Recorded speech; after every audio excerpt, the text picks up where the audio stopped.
The great hall stretched for what seemed like forever. Crystals of every color hung from the ceiling, each one worth more than an entire human city. Light from a dying star poured through windows made of solidified time itself.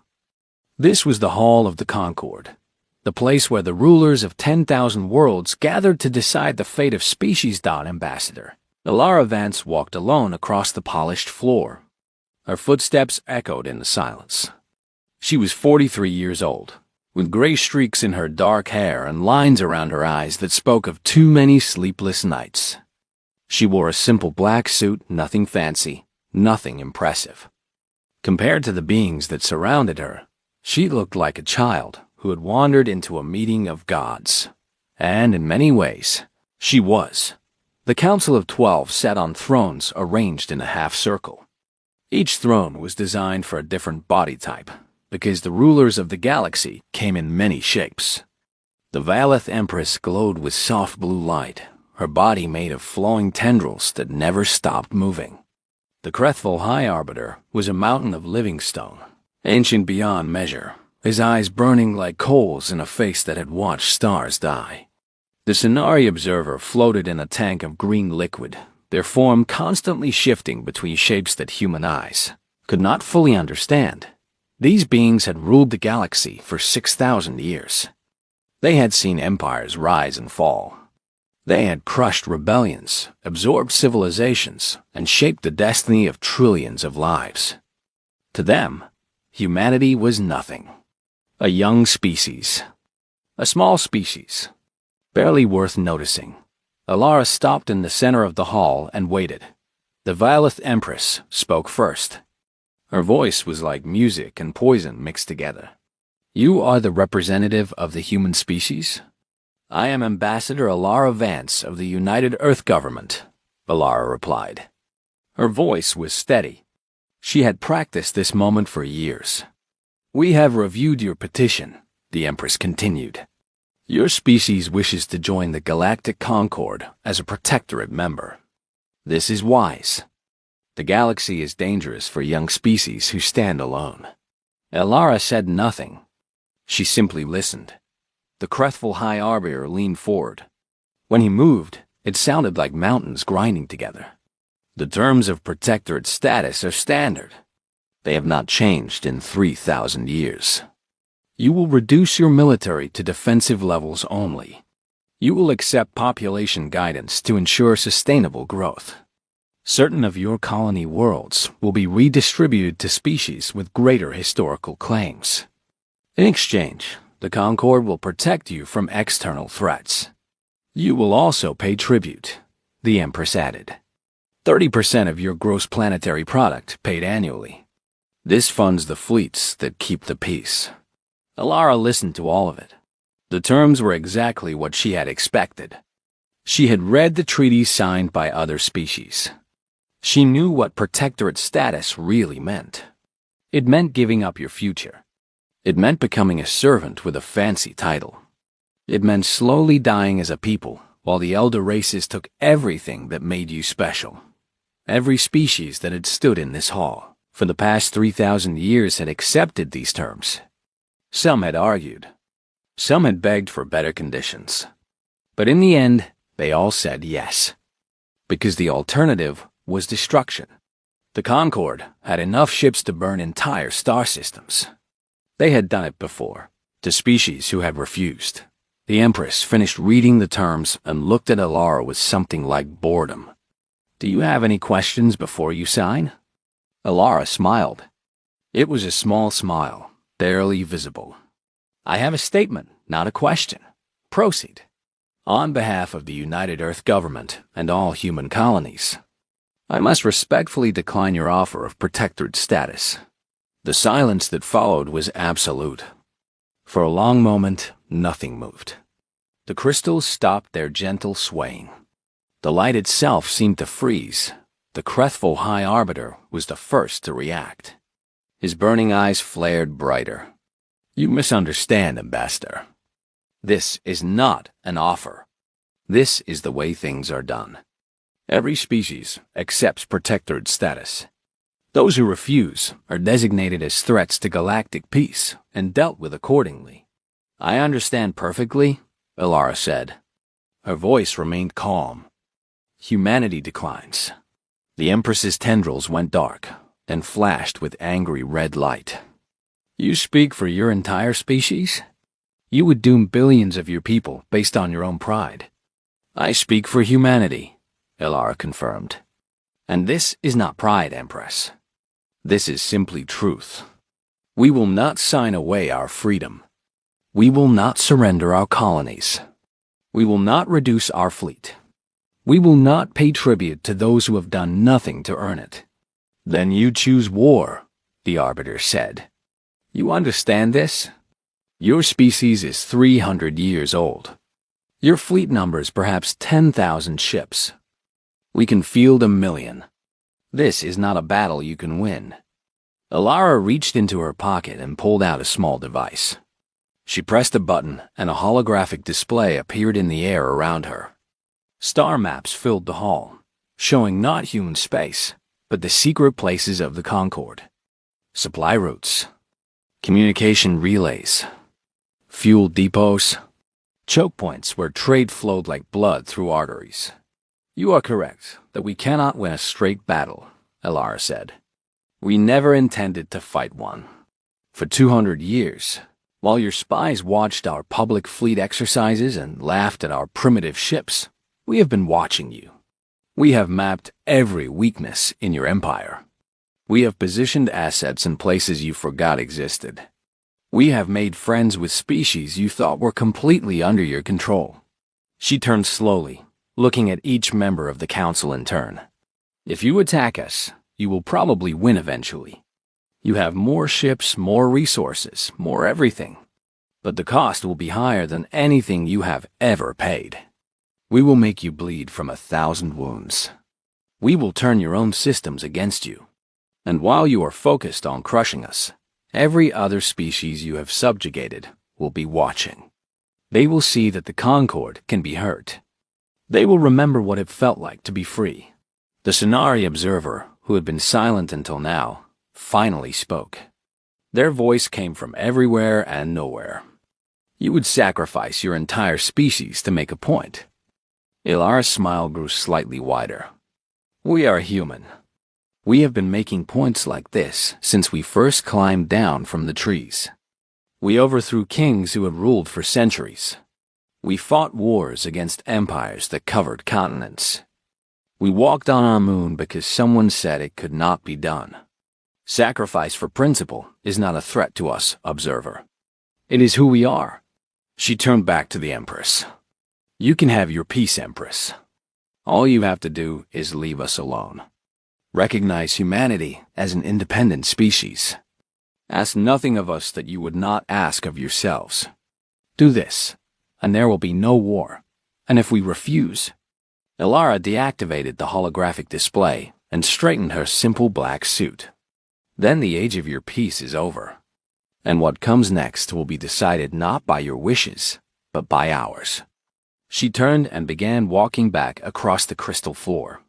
Her footsteps echoed in the silence once more. Behind her, she could feel the shock and fury of beings who had not been challenged in 3,000 years. Humanity had spoken. The galaxy would never be the same. The news spread across the galaxy like fire through dry grass. Within hours, every species with access to the galactic communication network knew what had happened. A human had stood before the Council of 12 and said no. A young species, barely out of their cradle, had refused the most powerful beings in existence. Most thought it was madness. The Concord had ruled for 6,000 years. Species who defied them became warnings. Their worlds turned to ash, their names erased from history. Surely the humans would apologize. Surely they would come back to the negotiating table. No species was stupid enough to actually fight the Concord. But the humans did not apologize. In the days following the summit, Ambassador Ilara Vance became the most famous human in the galaxy. Her face appeared on news feeds across 10,000 worlds. Some called her brave. Others called her insane. The Concord officially labeled her a war criminal and placed a bounty on her head, large enough to buy a small planet. Alara did not hide. She returned to Earth and addressed the United Parliament in Geneva. The session was broadcast live to every human colony. "I know many of you are afraid," she told them. "You have every right to be. The Concord has more ships than we can count. They have weapons that can crack planets. They have been fighting wars since before our ancestors discovered fire. By any reasonable measure, we should accept their terms and hope for mercy." She paused, looking out at the assembled representatives of humanity. "But we are not a reasonable species. We have never been reasonable. We spread across our world not because it was easy, but because something inside us refused to stay still. We built cities in deserts. We crossed oceans in boats made of wood. We split the atom and walked among the stars.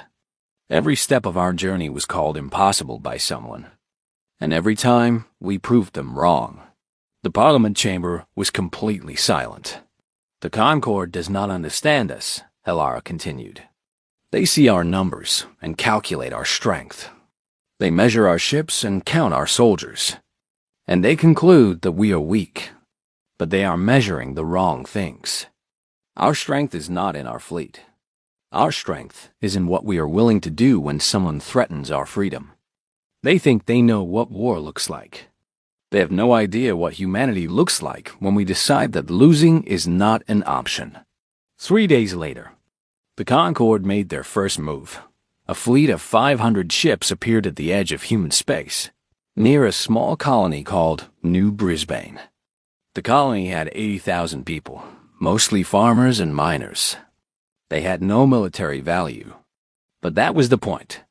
The Concord wanted to show humanity what happened to those who defied them.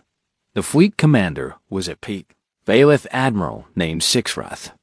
She had crushed rebellions on 17 worlds. She expected this to be simple.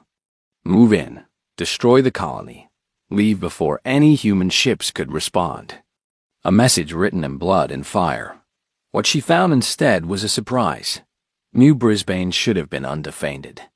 According to Concord intelligence, the nearest human military base was 3 days away at maximum speed. But when Sixrath's fleet arrived, they found 200 ships waiting for them. These were not military vessels.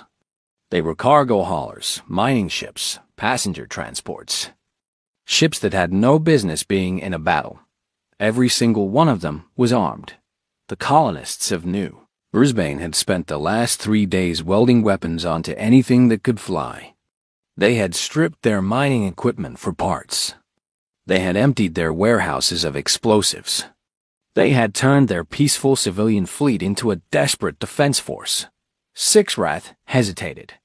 This was not how other species behaved. When faced with overwhelming force, rational beings retreated. They surrendered. They begged for terms.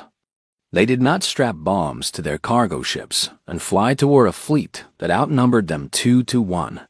While she hesitated, a message arrived from the lead human ship.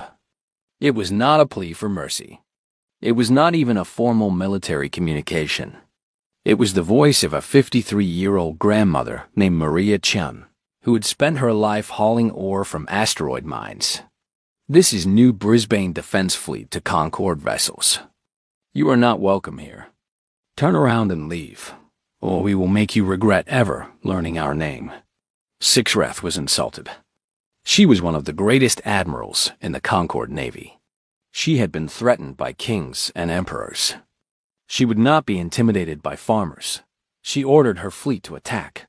The battle lasted 6 hours. The humans lost 147 ships. 12,000 people died, including Maria Chun, whose vessel rammed a Concord cruiser at full speed. But they did not run. They did not surrender. They fought until their weapons were empty.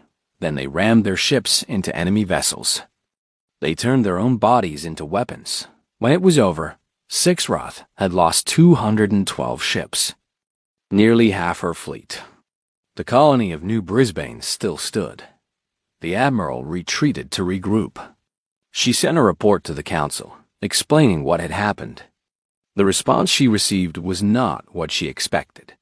The council was not pleased with her failure, but they were even more disturbed by something else. The humans had known she was coming.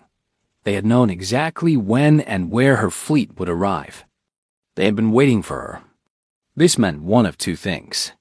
Either human intelligence capabilities were far better than anyone had assumed, or the Concorde had traitors in its ranks. Both possibilities were terrifying. On Earth, the news of New Brisbane spread quickly. 12,000 dead was a terrible price. But humanity had proven something important. They could fight the Concorde and survive. They could hurt the ancient empire. They could make the cost of conquest so high that even the most powerful beings in the galaxy would have to think twice. Recruitment centers across human space were overwhelmed with volunteers. Factories that had been making consumer goods switched to producing weapons. Scientists who had been working on peaceful research turned their minds to war. Humanity was not just ready to fight. Humanity was eager, and across the galaxy, other species were watching.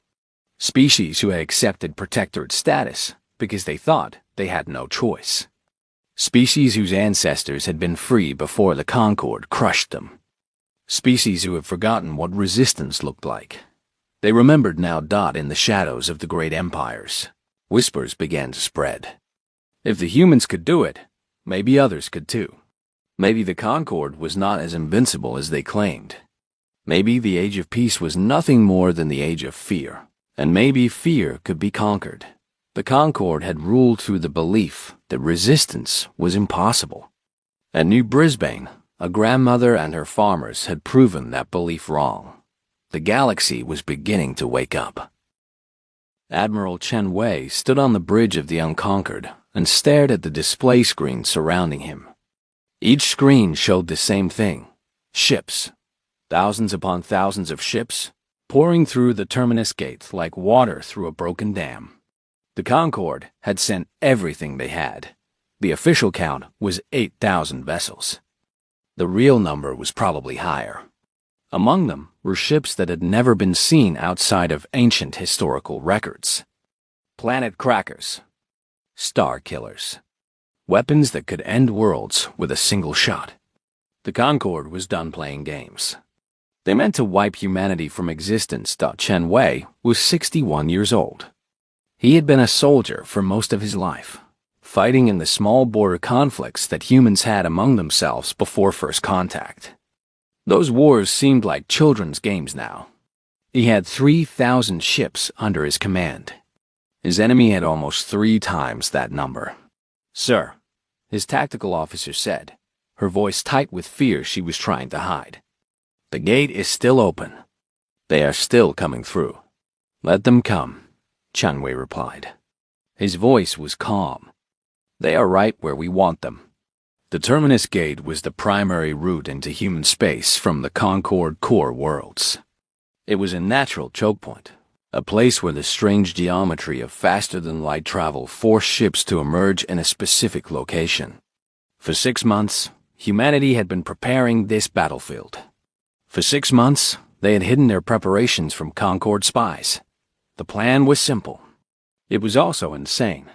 3 hours earlier, before the Concorde fleet arrived, human engineering vessels had planted charges throughout the gate structure. Not enough to destroy it, but enough to collapse it temporarily. Once the Concorde fleet was through, they would detonate the charges. The enemy would be trapped in human space with no easy way home. Of course, this meant that humanity would also be trapped with 8,000 enemy warships. But that was part of the plan. "All charges are ready, Admiral," his communications officer reported. "Engineering teams have cleared the blast zone. Wait until 60% of their fleet is through," Chen Wei ordered. "Then blow it." The minutes passed slowly. On the screens, more and more Concorde ships emerged from the gate. They were forming into attack formations, preparing to sweep through human space like a burning wave. Their commanders were confident. They had won battles like this 1,000 times before. 60%, Admiral. Detonate." For a moment, nothing happened. Then the terminus gate twisted in on itself. The carefully balanced energies that kept it stable suddenly disrupted. The ships still inside the gate were torn apart instantly. The ships that had already emerged found themselves cut off from reinforcement. Now the real battle began. The Concorde fleet outnumbered Chen Wei's forces heavily. In a straight fight, they would win easily. But humanity had never planned for a straight fight. Hidden among the asteroids and debris of the battlefield were thousands of smaller vessels. Mining ships with their drills replaced by weapons. Cargo haulers loaded with explosives. Shuttles piloted by volunteers who had no intention of coming home. The Concorde admirals had studied human military tactics. They had prepared for fleet formations and standard engagement patterns. They had not prepared for chaos. Human ships attacked from every direction at once. They ignored traditional military targets and went after support vessels, fuel tankers, communication relays. They rammed their ships into enemy hulls and detonated their power cores. They turned their own deaths into weapons. Commander Talia Okonkwo was 29 years old.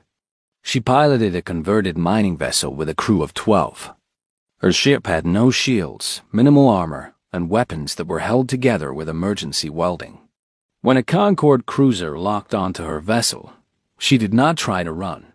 "All hands, brace for impact," she announced calmly. "It has been an honor serving with you."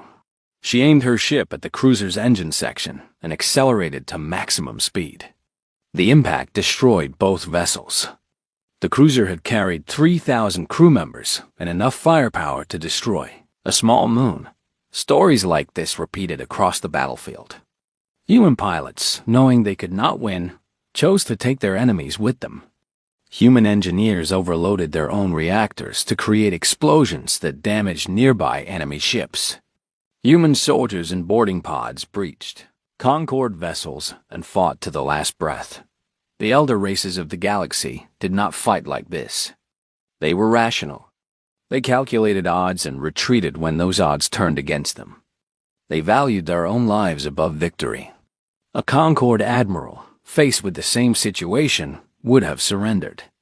A Concorde crew would have abandoned ship. Humans did not surrender. Humans did not abandon ship. Humans died with their hands on their weapons and curses on their lips. The Battle of Terminus Gate lasted 9 hours. When it was over, the Concorde had lost 4,000 ships, more than half their fleet. Humanity had lost nearly everything. Of Chen Wei's 3,000 military vessels, only 600 remained operational. Of the civilian volunteers who had joined the battle, perhaps 1 in 10 survived. 12,000 humans died that day. 12,000 people who had known they probably would not survive. 12,000 people who had fought anyway. But humanity had won. The remaining Concorde ships retreated through emergency jump points, fleeing back to the core worlds with news of the disaster. They had come to destroy humanity. Instead, they had learned a terrible lesson. Humans were not like other species. They did not fight to win. They fought to make you lose. They would burn their own worlds before letting you take them. They would sacrifice everything, absolutely everything, rather than accept defeat. Admiral Chen Wei survived the battle. He stood on the bridge of the damaged Unconquered and looked at the wreckage floating in space around him. Thousands of ships, human and alien alike, drifted silently among the stars. It was the largest battle in galactic history, and humanity had won it with desperate courage and a willingness to die. Thought about the people who had given their lives. The miners and farmers and engineers who had strapped weapons to their civilian ships. The young pilots who had rammed their vessels into enemy hulls. The soldiers who had boarded enemy ships, knowing they would never come back. "Send a message to Earth," he said quietly. "Tell them that the gate is closed. Tell them that we held. And tell them," he paused, his voice breaking slightly, "tell them that we did not forget a single name." On Earth, the news arrived like a thunderbolt. Humanity had won their first real battle against the Concorde. The cost had been terrible, But they had won. They had proven that they could stand against the ancient empire and survive in cities across human space. People gathered in the streets. Some wept for the dead. Some cheered for the victory. Many did both at the same time and in the capitals of the Concord. The rulers who had ruled for 6,000 years felt something they had not felt in a very long time. They felt afraid. The Council of 12 met in emergency session. The Crystal Hall that had witnessed 6,000 years of confident rule now felt different. The lights seemed dimmer. The thrones seemed smaller. The rulers who sat upon them seemed, for the first time, uncertain. Half of their greatest fleet had been destroyed at Terminus Gate. 4,000 ships, crewed by beings from a dozen species, were now nothing but wreckage floating in human space. The gate itself was collapsed, cutting off the fastest route to the enemy. And worst of all, the galaxy was watching. The Veileth Empress spoke first. Her tendrils, which once had glowed with calm blue light, now flickered with angry reds and oranges. This cannot stand. We must assemble a new fleet. A larger fleet. We must crush these humans and make an example of them that will be remembered for 10,000 years. And where will this fleet come from? The Crethful High Arbiter asked. His voice ground like stones breaking. We sent our best ships to Terminus. We cannot replace them quickly. Building new vessels will take years. Years during which the humans will be preparing, growing stronger, spreading their rebellion. Then, we take ships from our Protectorate members, the Empress replied. They owe us tribute. They owe us soldiers. We will call in those debts. The Sonari Observer floated silently in their tank, their form shifting between shapes. When they finally spoke, their voice was soft but carried to every corner of the hall. That may not be as simple as you hope, Empress. We have received concerning reports from several Protectorate systems. The Deshan Combine has begun recalling their ships from Concord service, claiming they need them for local defense. The Rix Collective has delayed their tribute payments. The Vorn Hegemony has requested a meeting to discuss the terms of their membership. They would not dare defy us, the Empress said.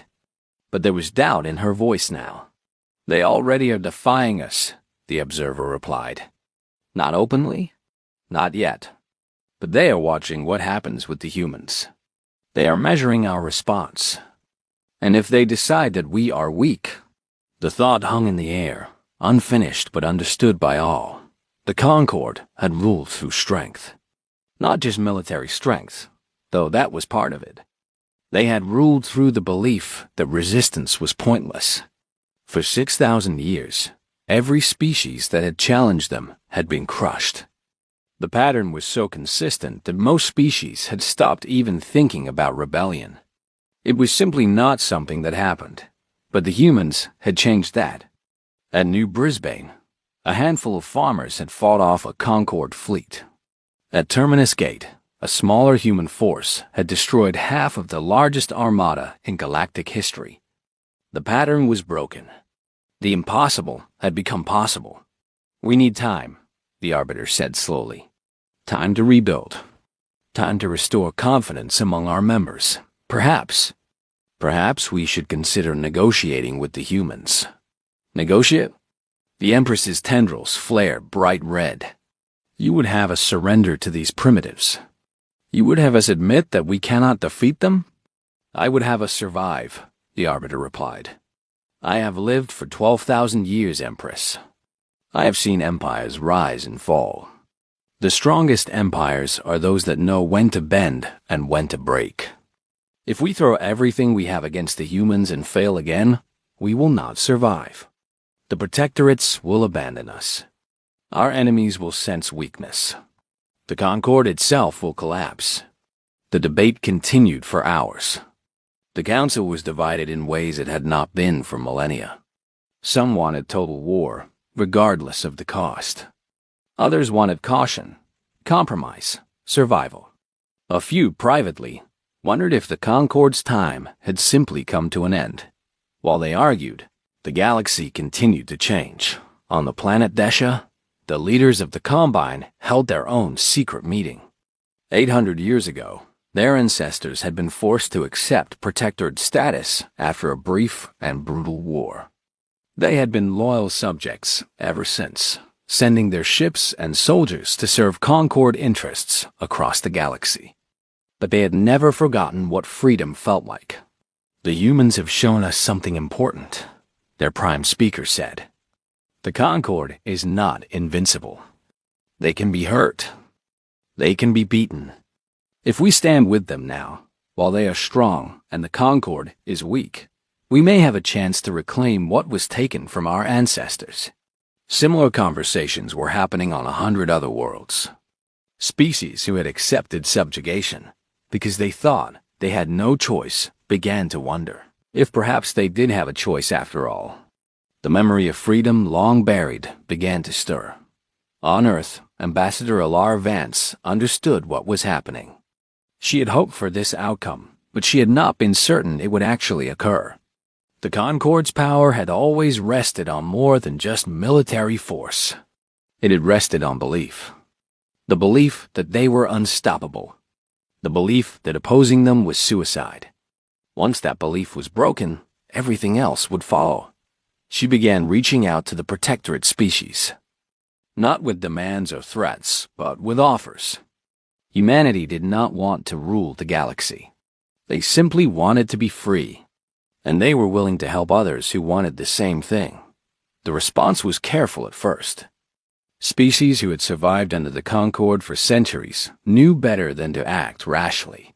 But slowly, secret communications began to flow. Plans were made. Alliances were formed. A new coalition began to take shape, hidden from Concord eyes. 3 months after Terminus Gate, the Theshan Combine announced that they were withdrawing from the Concord. Their prime speaker gave a speech that was broadcast across the galaxy. "For 800 years, we have served masters who did not deserve our loyalty. We have paid tribute to those who gave us nothing in return. We have sent our children to die in wars that were not ours. Today, that ends. The Theshan Combine declares itself a free and independent nation. We stand with humanity and with all species who choose liberty over subjugation." Within a week, 6 more species had made similar declarations. The Concord, which had seemed eternal and unchangeable, was falling apart. The Empress demanded military action against the rebels. But the Concord's forces were still recovering from Terminus Gate. They did not have enough ships to fight everyone at once. And each day that passed without punishment made other species bolder. The Sonari observer watched it all with ancient eyes. They had been archivists for longer than most species had existed. They had seen this pattern before, in the ruins of civilizations that predated the Concord itself. Empires that relied on fear always fell eventually. They could maintain control for centuries, even millennia. But sooner or later, someone would stand up. Someone would prove that the fear was hollow. And then the whole structure would come crashing down. The humans had not just won a battle at Terminus Gate. They had killed an idea. The idea that the Concord could not be beaten. And without that idea, the Concord was just a collection of old rulers sitting on old thrones, pretending they still had power. The age of peace was indeed over. Not because of war, but because the peace had never been real. It had been submission dressed in pretty words. And submission, unlike true peace, could not last forever. The galaxy was waking up. And it had humanity to thank for the alarm. 18 months had passed since Ambassador Alara Vance had stood in the Crystal Hall and said no. The galaxy that existed now would have been unrecognizable to anyone who had lived in the old order. The Concord still existed, but it was a shadow of what it had been. Half of its member species had left. Its great fleets had been reduced to a fraction of their former strength. The rulers who had commanded 10,000 worlds now struggled to maintain control over a few hundred. The Valith, Empress, had been removed from power by her own people. The endless war she had demanded had cost too many lives and achieved nothing. Her replacement was younger, more cautious, and far more willing to accept a new reality. The Krethval had fractured into 3 separate factions, each blaming the others for the disaster. Only the Sonari observer remained unchanged, watching and recording as they always had done. In place of the Concord's absolute rule, something new had emerged. They called it the Free Systems Alliance, and it had been born in the fires of resistance. 19 species had signed the founding charter, with humanity among the first. More were joining every month. The alliance was different from the Concord in almost every way. There was no tribute. There were no protectorates. Each species governed themselves as they saw fit. The only requirement for membership was a commitment to mutual defense and a promise never to conquer or subjugate another member. It was not perfect. Nothing ever was. Species that had been enemies for centuries had to learn to work together. Old hatreds had to be set aside. Old wounds had to heal. There were arguments and disagreements and moments when the whole thing seemed ready to fall apart, but it held together. Because the alternative was going back to the way things had been. And no one wanted that. Ilara Vance stood once again in the Crystal Hall. The lights were dimmer now, some of the crystals having been sold off to pay for the Concord's debts.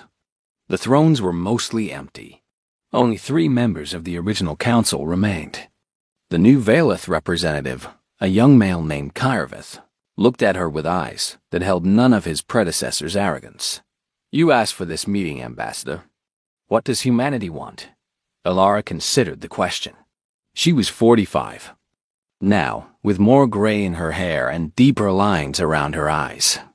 She had seen things in the past 18 months that would stay with her forever.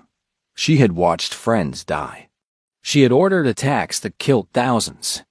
She had done terrible things in the name of freedom. But she had also seen something beautiful. She had seen species who had forgotten how to hope begin to dream again. She had seen former enemies shake hands and promise to build something better. She had seen the beginning of a new age. "Humanity wants peace," she said finally. "Real peace. Not the kind you had before, where you called it peace but meant submission. We want a galaxy where every species has the right to determine their own future.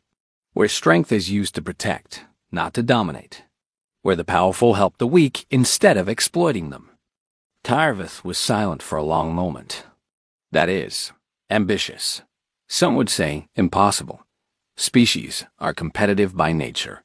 The strong will always try to control the weak." "Perhaps," Ilara admitted, "but we have to try anyway. We have to believe that we can be better than our nature. Because the alternative is to keep doing what we have always done. And that has brought us nothing but suffering." The Krethval representative, one of the few who had argued for caution during the war, spoke up. His voice was quieter than the High Arbiter's had been, less certain of its own power. "And what of those who refuse this peace? What of those who still believe in conquest and domination?" Ilara's expression hardened slightly. "Then we will stop them. Not to dominate them, but to protect those they would harm. The Free Systems Alliance does not conquer, but we do defend. And we have proven that we are very good at defense." No one in the room had forgotten Terminus Gate. No one had forgotten the humans who had turned their own ships into weapons rather than surrender. The Concord had learned the hard way that there were some species you did not want as enemies. "We are offering you a choice," Ilara continued. "The Concord can continue as it is, shrinking and weakening until it disappears entirely. Or you can accept the new reality. Join the Alliance as equals, not as rulers. Help us build something that might actually last." The Sonari observer spoke for the first time. "You ask us to give up 6,000 years of tradition. To admit that everything we built was wrong. I ask you to evolve," Ilara replied. "As all species must eventually do. The universe does not care about tradition. It only cares about survival. And the Concord's way of doing things no longer leads to survival." The meeting ended without a decision. It would take months more of negotiation before the remaining Concord members agreed to join the alliance. Some never would, but the direction was clear. The old order was dying, and something new was being born. 6 months later, a ceremony was held at Terminus Gate. The gate itself had been repaired, reopened to traffic. But now it served a different purpose. Instead of being a choke point controlled by the Concorde, it was a free passage, open to all. A memorial had been built near the gate. It was a simple structure, a ring of stone floating in space, engraved with names. 12,000 names, one for each human who had died in the battle. Around the ring, smaller monuments honored the soldiers from other species who had fallen in the war that followed. Elara stood before the memorial, surrounded by representatives from dozens of worlds. Cameras broadcast the moment across the galaxy. "We stand here today to remember those who gave everything for our freedom," she said. "They were not warriors by training. They were farmers and miners and engineers. They were parents and children and friends. They were ordinary people who did extraordinary things because they believed that some causes are worth dying for." She paused, looking at the names carved in stone. The galaxy they dreamed of is not yet built. It may never be finished. Freedom is not a destination but a journey, and that journey has no end. But because of what they did, because of the price they paid, we have the chance to walk that path. We have the chance to build something better than what came before. She turned to face the gathered representatives. Let us not waste that chance. Let us remember that the peace we enjoy was purchased with sacrifice.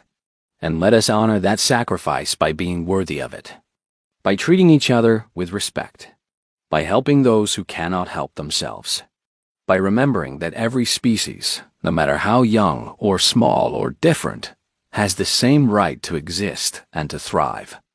The ceremony ended with a moment of silence. Across the galaxy, billions of beings from hundreds of species paused to honor the fallen. It was the first truly galactic moment of unity in history. Not unity imposed by force, but unity chosen freely. Later, when the cameras were off and the representatives had returned to their ships, Elara stood alone before the memorial. She reached out and touched one of the names carved into the stone. Maria Chun, the grandmother who had rammed her mining ship into a Concorde cruiser. "We did it," Elara whispered. "I hope it was worth it." There was no answer except the silence of space. But somewhere in that silence, Elara thought she could feel the presence of all those who had died. All those who had fought and sacrificed and believed. All those who had looked at an impossible enemy and decided to fight anyway. Humanity had changed the galaxy. Not through being stronger or smarter or more advanced, but through being stubborn. Through refusing to accept that things could not change. Through believing that freedom was worth any price. It was perhaps the most human thing they could have done. And the galaxy, finally, understood what that meant.